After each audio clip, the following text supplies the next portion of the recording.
Die Departement van Landbou het verlede week aangekondig dat hy beplan om 14 miljoen beeste teen back-and-close-seer in te ent om die bedryf te beskerm. Is dit realisties? My paneel is die voorsitter van die Suid-Afrikaanse Landbou-inisiatief Dr. Theo de Jager, die megaboer in Ekserfontein en die uitvoerende hoof van Veearts Netwerk, Dr. Dani Odendaal. Nick, so jy het verlede week 'n oop brief geskryf aan minister John Steenhuisen om te sê die bedryf is basies op die afgrond. Net daarna het die departement 'n plan aangekondig om 14 miljoen beeste in te ent. Is dit te min en te laat? Al wat gebeur het, ek het erkenning van ontvangs gekry. Ek het eintlik 'n klop dokumente vir hulle gestuur, erkenning van ontvangs gekry. Ons praat van 12 miljoen, 12, 14 miljoen. Niemand weet hoeveel beeste daar is nie. 7 miljoen kommersieel, omtrent 5 miljoen kommunaal.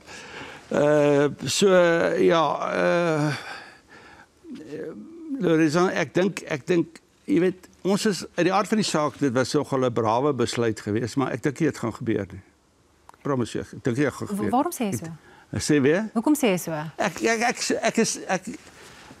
Ek kan vir jou tientalle voorbeelde aanhaal van regeringsbeleid wat verander het, wat die regulasies nie, die het nou 'n inentingsbeleid verander.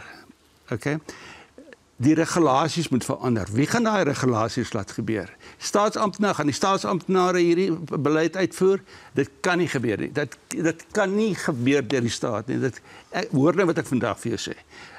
Dat die privaat sektor moet hierdie ding, as dit gaan gebeur, met die privaat sektor oorneem. Maar daar is nie een stof nie. Donnie, die praktiese element hiervan, weet ons wat dit gaan kos, wie gaan dit doen, gaan dit werk, is daar voorbeelde in die wêreld waar so iets al gewerk het? Ja, nee, daar's baie goeie voorbeelde in die wêreld waar dit gewerk het.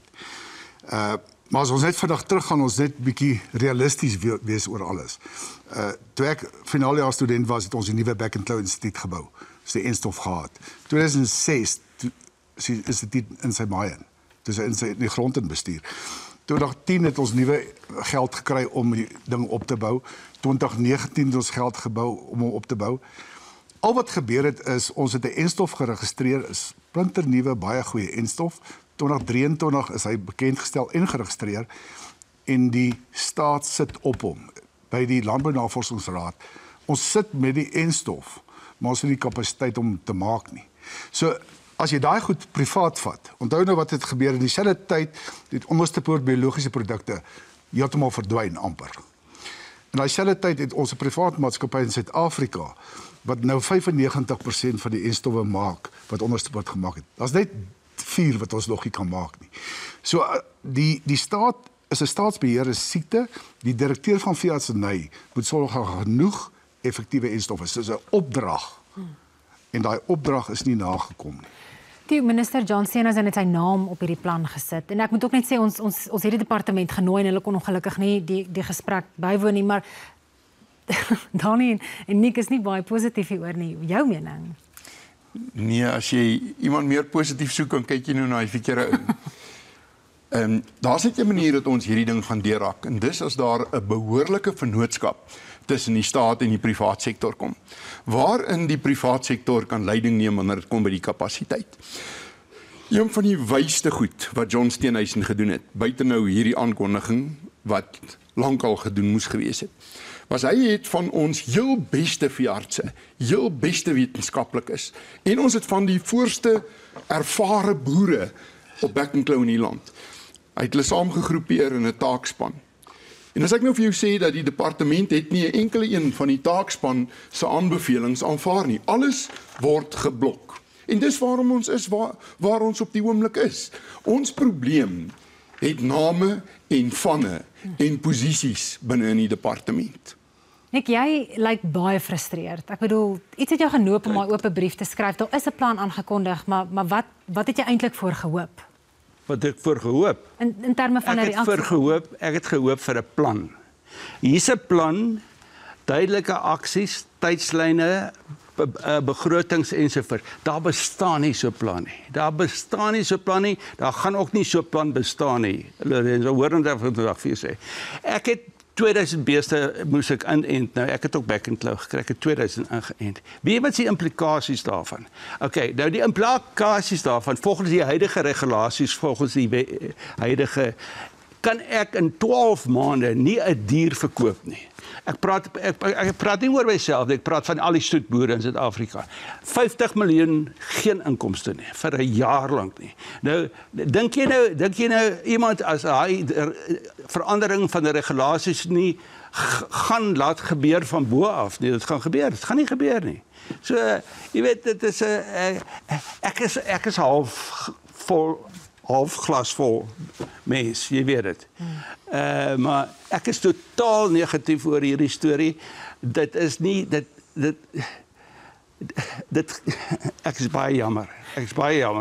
Maar dit gaan nie gebeur. Ek was positief, maar nadat ek nou bietjie navorsing gedoen het en gehoor het wat hier gebeur met hierdie kampstige taakspan, is ek negatief. Daar bestaan nie 'n plan nie, daar bestaan nie 'n agenda nie, daar bestaan nie 'n begroting nie.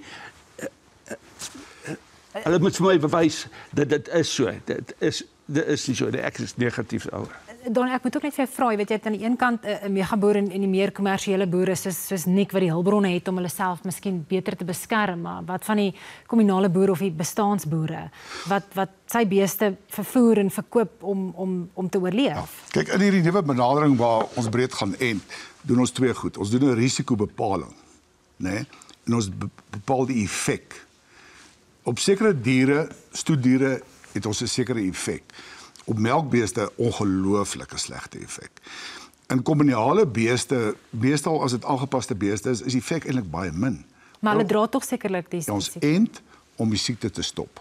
Ons ent nie om produksieverlies te voorkom. So ons het nou in die stadium, ek is op die taakspan. En Theo is reg. Dit wat ons by mekaar sit, die ouens wat daar om die tafel sit, presies die regte ouens. Maar daai goed moet geïmplementeer word. En op die oomblik word ons geblok, die staat besluit alleen oor wat gaan vorentoe gaan. Maar wie presies blok julle dan nie? Die direkteur van veeartsenykunde. Daar's nie iemand anders nie. Die direkteur van dieregesondheid. Daar is net 'n suiwer blok. Hier sit jy met ouens om 'n tafel, sy het haar spesialiteit. Die ouens op die tafel is al mense wat 18, 20, 30 jaar se navorsing oor back and claw doen. Hulle is spesialiste. As jy nie na hulle kan luister nie, gaan jy na niemand luister nie. Maar Donnie, net as ons net kyk na die plan as 'n heel, is dit in essensie 'n goeie idee om 14 miljoen beeste in te ent? Ons sê nou 14 miljoen. Ons gaan baie strategies ent. Ons gaan begin met daai risikobepaling en waar is die grootste behoefte. Ons gaan nie almal gelyk doen. Dit is nie ons nie is 'n kans nie as die enstof nie. Ons gaan begin daar waar ons produksieverliese gaan voorkom en daai plan is op die tafel, hy's uitgewerk. Niks sê die plan is nie daar nie. Ons het hom uitgewerk. Hy word net daar geblok. Waar is die tydslyne? Waar is die tydslyne? Dis waar is die tydslyne daar nie? Kyk, onthou, daar is nie tydslyne. Die plan is nog nie gedeel met die industrie nie. Maar is daar, jy sê daar is tydslyne dan nie? Hy word nie afgeteken. As hy afgeteken word, gaan daar tydslyne wees. Ek wil sien wanneer hy nou afgeteken word. Jy wou byvoeg. Ek bedoel hierdie is nie 'n nuwe verskynsel en 'n nuwe insidensie daarvan nie. Ek bedoel dit kom al hoe lank? Is nou ons praat van hierdie minister, die huidige minister John Steenhuisen, maar dit het eintlik 'n baie lang aanloop. Ja, kyk, in die ou tyd het ons het bestuur in hierdie zones. Daar ons gaan nooit so Suid-Amerika back and claw vry kan wees nie. Dis endemies hier by ons. As jy buffels het in 'n land dan gaan die back and claw ook hê. En ons het dit baie streng bestuur. Ek onthou toe ek 'n voorsteur was van 'n boerevereniging en by 'n distriklandbouunie gesit het daar in die Letaba distrik waar die uitbrake maar altyd gekom het. Dan het sy as 'n kommandolid of 'n lid van die boerevereniging, het jy gaan diens doen by 'n padblokkade. Saam met die verkeersdepartement, saam met die polisie, saam met die weermag. En daar is nie diere geskuif nie. Ons kon die integriteit van hierdie ding bestuur, soos wat Botswana het vandag nog doen, soos wat Namibië dit baie goed reg kry. En dan het ons 'n onderste poort gehad wat enstof vervaardig het. Ons het begin vra, hoe het ons hierdie vermoë verloor? Hoe gebeur dit dat ons van Botswana afhanklik is om ons enstowwe in te voer? En baie meer as dit, weet jy Lorenza, ek wens ek kon vandag met jou deel hoe boere instap in 'n ou se kantoor.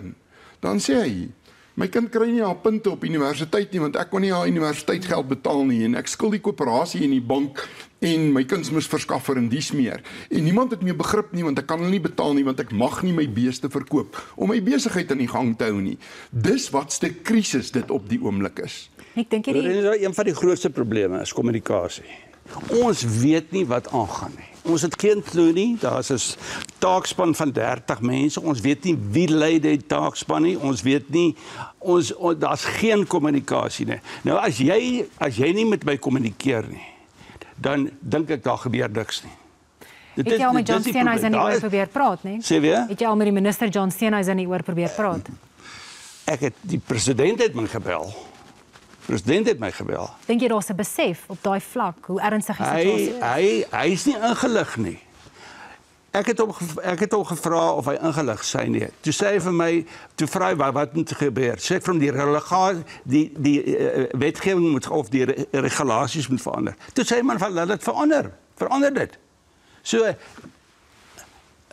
as daar nie dinge gebeur nie, dan gaan dit van bo af. Dani, ek net vir jou dan net die laaste vraag vra in terme van die uitvoerbaarheid.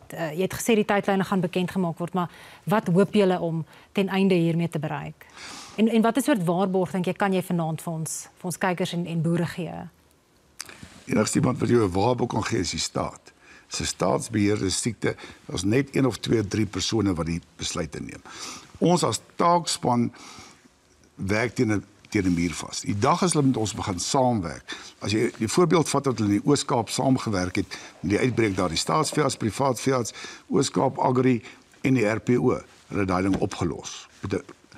Ons van ons kant af as aan daai taakspan geluister word, kan ek vir jou 'n antwoord gee. As aan nie na ons geluister word nie, het ek geen waarborg wat ek jou kan gee. Dani Nictou, dankie vir die tyd vanaand. Dis dan al vir vanaand. Volgende week is die laaste in gesprek vir die jaar waar tydens ons die grootste gebeurtenisse van 2025 onder die loep sal neem. Moet dit nie misloop nie. Goed gaan, tot dan.